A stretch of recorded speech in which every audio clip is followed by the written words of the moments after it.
Professora, na sua escola existe um protocolo quando um aluno neurodivergente entra em crise e se torna agressivo? E o que você faz nesse momento?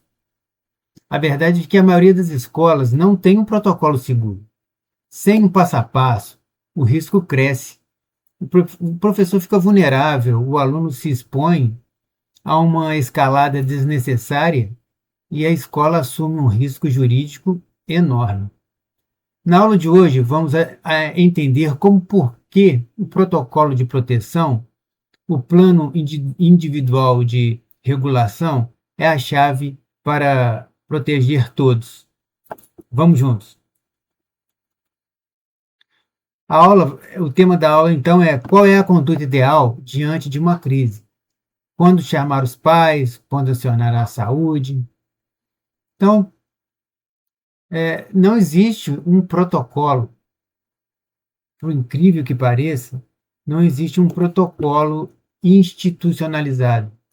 Então, quer dizer que o governo estadual, governo municipal, estadual, federal, não sentaram e não priorizaram normas de conduta para quando o aluno neurodivergente tiver crise e se tornar agressivo dentro do ambiente escolar, dentro da sala de aula, dentro da escola. E qual é a posição do MEC?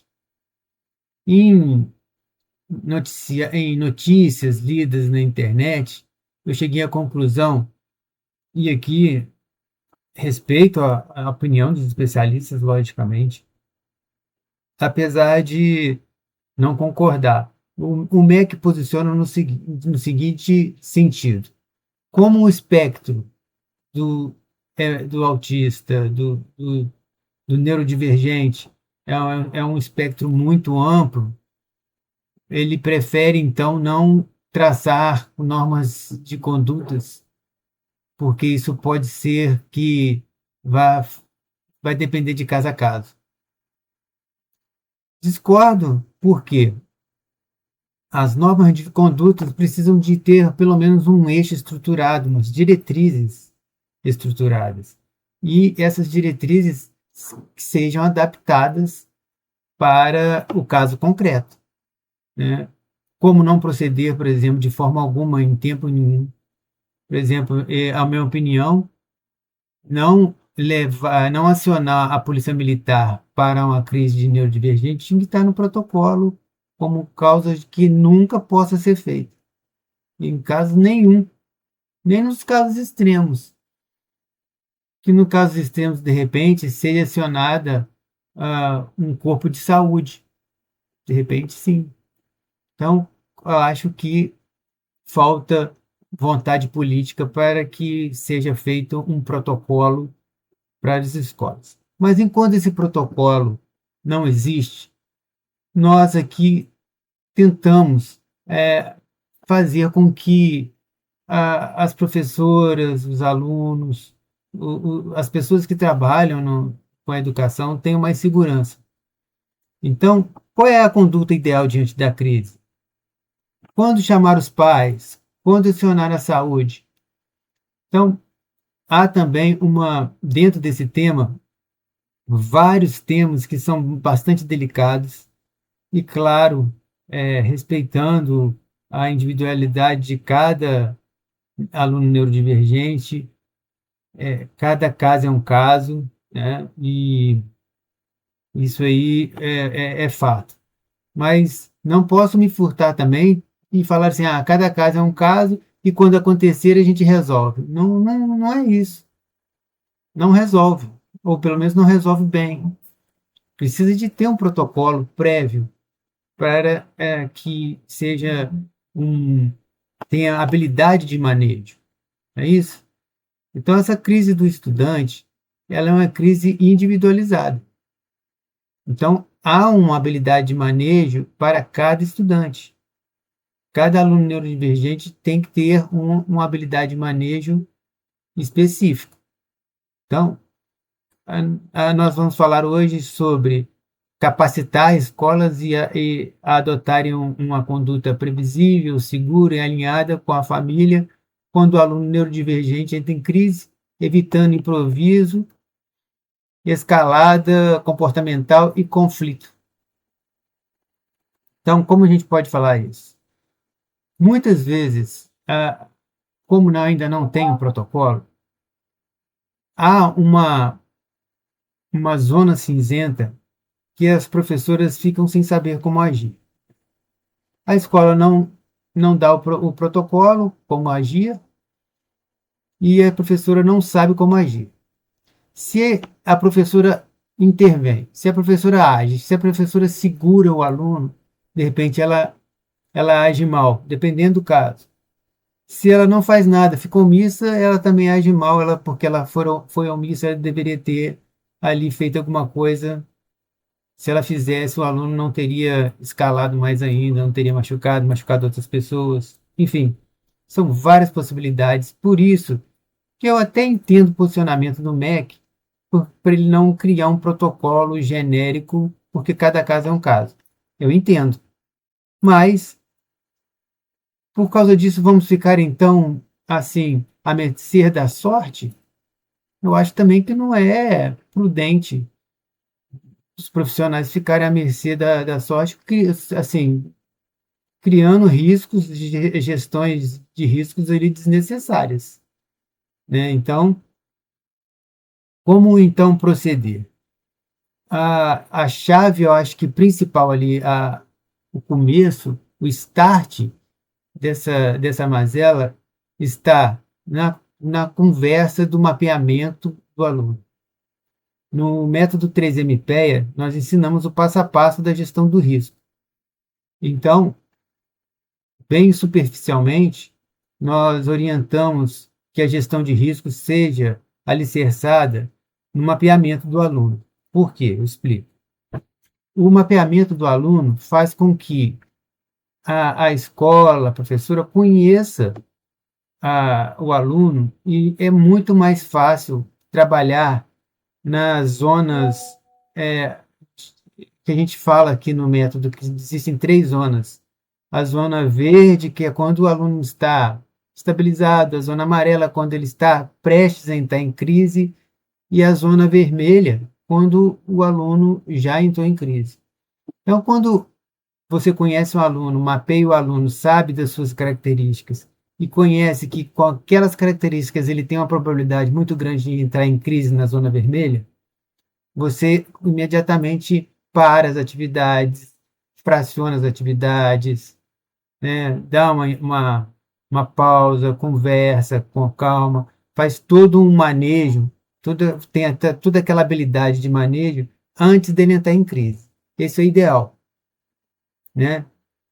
Então, qual seria o ponto de partida? Uma conversa com a família. Isso é essencial para você manejar a crise, para você ter mais habilidades de manejo. Porque a família, você vai previamente acordar isso, colocar num prontuário, colocar num documento escrito da escola, assinado pelo responsável da escola, assinado pela responsável pela criança, aquele responsável da família e assina embaixo, dizendo o seguinte: nós acordamos que quando acontecer uma crise, o aluno autoriza a fazer esse tipo de procedimento. Autoriza, por exemplo, a segurá-lo, com todo o carinho, com todo o amor, segurá-lo para proteger o aluno.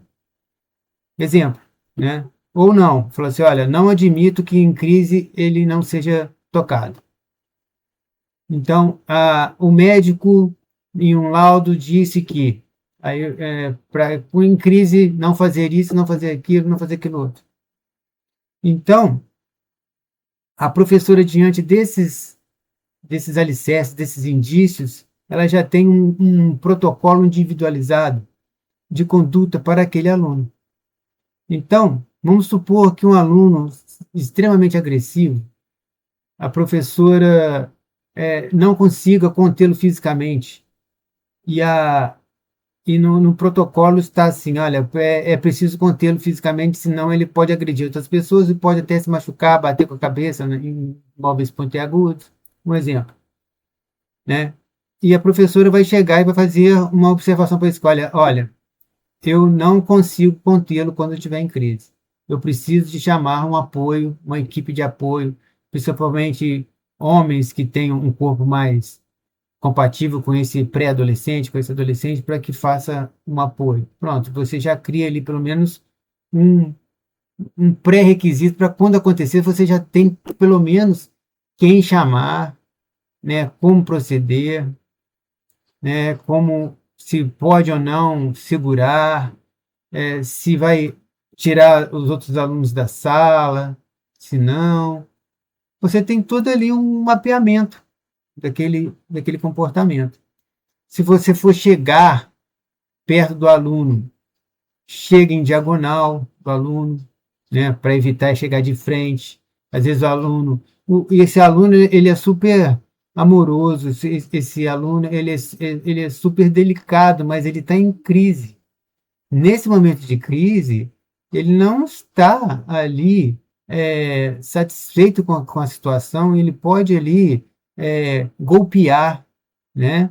Às vezes até mesmo assim, como forma de uma expressão, né, de não estar contente com alguma coisa, e isso pode lesar a professora. Então, se for chegar, chega em diagonal, evitando chegar de frente, né, com palavras ali, com frases curtas, frases com um tom mais ameno, com muito amor. Sei que é difícil, mas é, nem toda crise exige chamar os pais. Então, por isso que esse protocolo é importante. Você vai chamar, vai sentar com os pais e vai falar assim: olha, essa hora que acontecer isso, eu chamo vocês ou não? Porque muitos pais estão trabalhando, né? E eles também não têm a disponibilidade de ficar indo na escola pegando o filho. Então, já é uma outra situação que é estrutural que não, é para outro vídeo. Mas nem toda crise também exige um serviço de saúde. Mas toda crise exige um protocolo pré-alinhado ao plano individual regulador. Né? No 3MP, nós ensinamos a fazer esse plano individual regulador, a como fazer esse mapeamento juntamente com a gestão de crises, né? Então, um alinhamento prévio resolve ambos, resolve tanto a hora de chamar os pais, como chamar também a equipe de saúde num simples alinhamento com a família.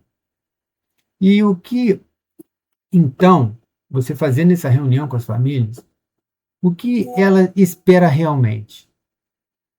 Quando bem orientadas, a maioria das mães e pais atípicos espera que a escola tente regular primeiro, né? Então, não é qualquer ali crise que os pais querem que sejam chamados. Eles esperam que ali aquela crise na zona amarela, a escola tenha condições de regular primeiro, antes de chamá-lo. Que também o professor não exponha a criança. Né? Que haja comunicação clara e objetiva, que o acionamento dos pais não seja automático, mas técnico, caso precise tecnicamente acione. Né? E que exija essa previsibilidade.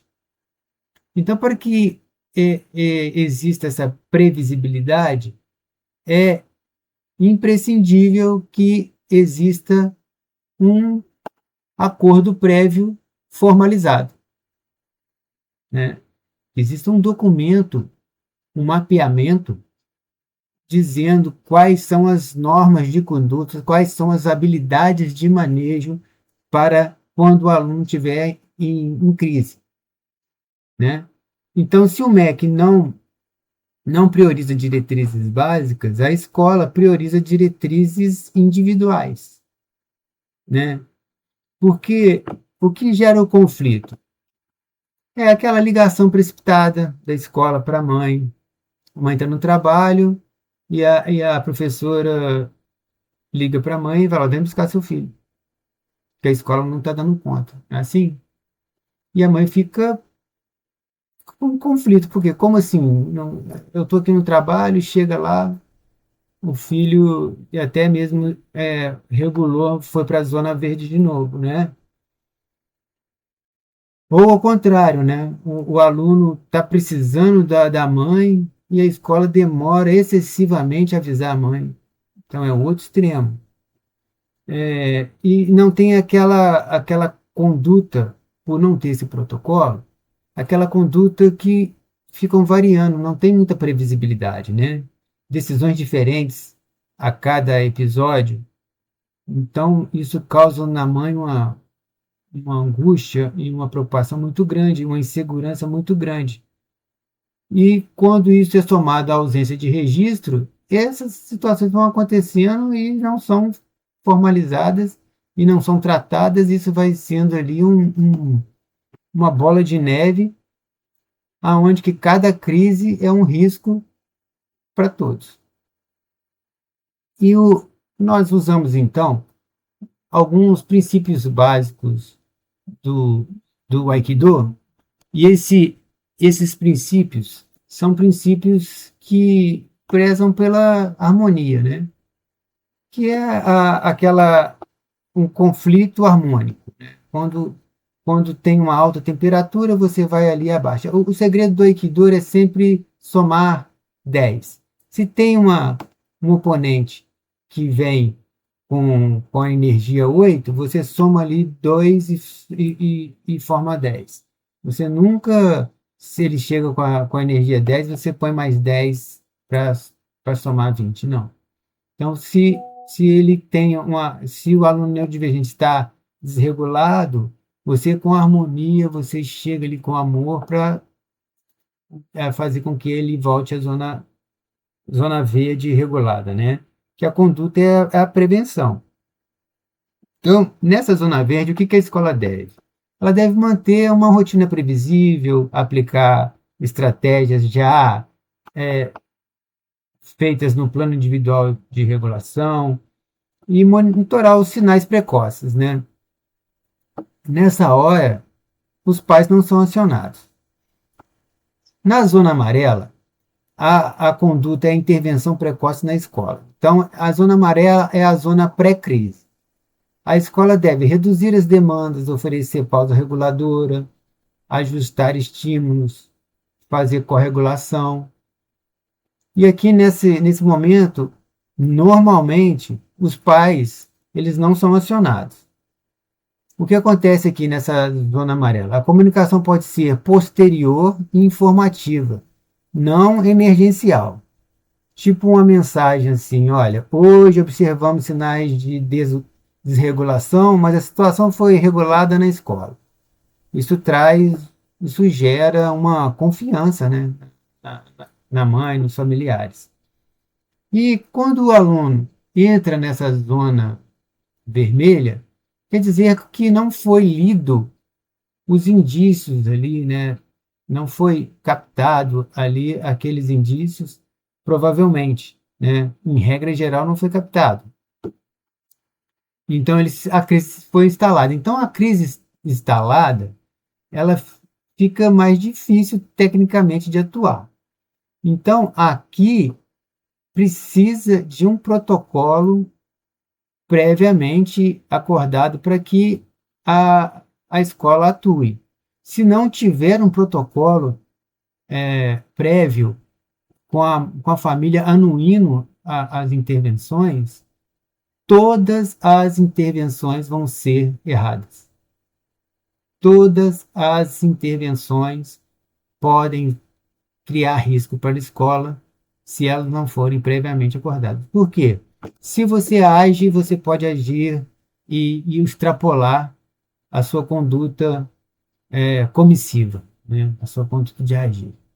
E se você não faz nada, você comete uma conduta omissiva que você omitiu e deveria fazer. Então, você corre sérios riscos. né? Se você contém a criança, a mãe fala assim, olha, não coloca a mão na minha criança. Se você não faz nada, a mãe, você está aí fazendo o quê? Que você não impediu minha filha de acontecer isso? Então você fica numa situação extremamente séria, né? Então, quando acontece isso, e quando chamar os pais? Quando a escola chama o pai? Ela chama o pai quando for acordado entre escola e família que deve ser chamado os pais. Porque se você esperar acontecer um evento e sem prévio acordo e for chamar os pais vão ficar em conflito. Vai ter ruído de comunicação. Porque o pai vai chegar na escola e ele não acordou aquilo. Não foi falado com ele para que ele fosse ter a obrigação de ir à escola pegar o filho mais cedo. Porque ele pode pensar assim, olha, a escola está transferindo aqui a obrigação dela para mim, de novo. A escola não está dando conta do meu filho. É isso que ele vai ler, né? E quando chamar os pais? É quando a crise prolongada, sem respostas às estratégias, isso é uma forma que você vê que a crise se instalou por muito tempo, né? Uma necessidade de retirada antecipada do aluno. Aí você fez um plano ali, aquele plano PIR, né? Plano Individual de Regulação, que prevê a regulação, mas aquele plano saiu totalmente do acordado, você não sabe o que fazer, né? Há risco de nova escalada no mesmo dia, de crise. O aluno solicita explicitamente a mãe, né, querendo a mãe. Então, esses são alguns indícios que você pode levar em consideração, e principalmente que estiver acordado isso, né, no protocolo. Chamar os pais não é a primeira medida, é uma medida estratégica. Então, veja que há no protocolo nosso, do 3MPEA, uma linha de medida de força. Veja que há a zona verde, que aí você mapeia o aluno, ele vai passar pela zona amarela, que aí você mapeia o aluno, que ele não deveria entrar em crise na zona vermelha. Então, vai vendo que a situação vai agravando de acordo com as zonas. Você identifica essa zona. Então, se ele está na zona vermelha, você tem uma atitude. Se ele estiver na zona amarela, você tem outra atitude. Se ele estiver na zona verde, você tem outra atitude, né? Então, verde, amarelo, vermelho. E na vermelha, você tem um grau, que é o grau de você tentar ali fazer a regulação pela própria escola. Não deu, você sobe mais um grau, que você vai e chama os pais. Não deu, você vai e chama o serviço de saúde. Então é nessa escala crescente aonde você coloca isso tudo no papel com a mãe e executa isso quando a crise acontecer. E eu repito, sem isso, qualquer atitude que você tomar é atitude equivocada, né? Então, quando você faz, qual é o último grau, então, de você chamar um serviço de saúde? Quando o risco real, a integridade física, quando há uma lesão já ocorrida, quando há uma crise com uma alteração clínica, você percebe que ali uma alteração clínica importante, ou que teve ali dentro do protocolo que você fez com a mãe e com a família, uma indicação médica, e aquela indicação médica ocorreu. Então, eu falo, olha, quando acontece esse tipo de acontecimento, você chama imediatamente um, o corpo clínico, né? Chama o médico, chama o SAMU, chama... Então, nunca deve ser uma rotina automática você chamar de pronto a saúde. E, então, dentro desse, como não tem um protocolo, como o MEC diz que não ter protocolo é uma política pública porque cada caso é um caso, não concordo. Nós também podemos fazer também uma diretriz de que o que a professora não deve fazer. né? Então, algumas coisas que também anuído assim com a mãe, com os familiares, por exemplo, ligar para os pais nos primeiros minutos. Ela não, olha, não vou ligar para você, pais, no primeiro minuto, nós vamos tentar aqui conter. Vocês concordam? Ou também ameaçar chamar os pais como forma de controle. Olha, vou chamar seus pais, se você não parar agora, eu vou chamar seus pais. Ou expor o aluno à turma. Ou você discutir durante a crise, gritar durante a crise, tentar ali dar aquele sermão durante a crise, né? Improvisar sem ter um plano também, isso é muito comum, né? Então, como você não tem um plano, não acordou antes, o que você vai fazer quando acontece aquela situação? E aquela situação vai acontecer de novo, você também age de uma forma completamente diferente. Ou até mesmo semelhada, mas semelhada de uma forma equivocada. E não sei qual é a pior, né? E você conter fisicamente sem um protocolo institucional. Então, se você vai conter fisicamente um aluno neurodivergente sem um protocolo, isso eu acho que um dos maiores erros da professora atual, né? Então, não estou falando para não fazer, não é isso. Não estou falando assim, então vou deixar o aluno, depende da situação. Isso aí o MEC tem um pouco de razão sobre isso, mas eu estou questionando, então, então cada caso é um caso, então não vamos ter protocolo? Não é isso. Vamos ter um protocolo caso a caso, né? E a escola vai ter que fazer esse protocolo caso a caso. Não é o MEC que vai fazer um protocolo genérico para cada caso. Então, em entrelinhas, eu entendi que o MEC disse assim, olha, essas políticas públicas é uma política pública que a própria escola deve personalizar de acordo com o caso concreto. E a escola tem um dever de fazer essa gestão de risco para a proteção da escola, para a proteção da professora, para a proteção do aluno, né? Então, você, professora, eu aconselho você não conter, né, fisicamente o aluno, a não ser que a mãe peça para que a caso aconteça um caso extremo, você o contenha. E você justifique, mãe, olha, você anuiu, aconteceu e eu contive. Caso contrário, eu acredito que sem protocolo, eu, como professor em sala de aula, eu não ia conter fisicamente. Porque posso ali piorar a situação, porque a professora não foi treinada para capturar o aluno em crise, né? Trabalhei como professor de Aikido há mais de 20 anos, e trabalhei na Polícia Militar como captura. Eu sei o quanto difícil é a imobilização. Não é fácil, precisa de muito treinamento, né? Eu tenho mais de 30 anos de prática de Aikido e eu, em sala de aula, sem ter o consentimento da mãe, eu nunca iria imobilizar um aluno neurodivergente para protegê-lo, logicamente, né? Sem ali conter, sem violência alguma, somente para protegê-lo. Eu não iria fazer. E olha que eu tenho 30 anos de prática de Aikido, né? Tem mais de 30 anos que eu sou faixa preta de Aikido e eu não faria isso. Então, por isso que eu falo para você, professora, não o fazê-lo sem o consentimento da mãe. E você traz algumas situações.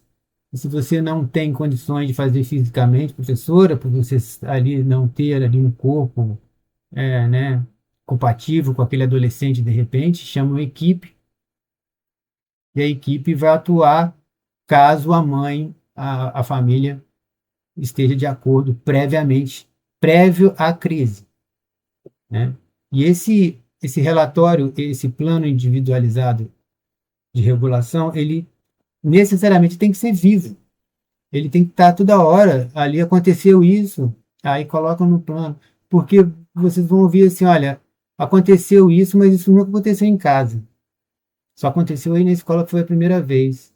Então, isso não estava, porque era impossível prever, e vocês colocam no prontuário pela primeira vez e traçam ali quais são as habilidades de manejo dentro aquela primeira vez, que pode ser que repita. E vocês fazem ali as condições, as habilidades de manejo daquela atividade, né? Então, qual é a grande ponto convergente?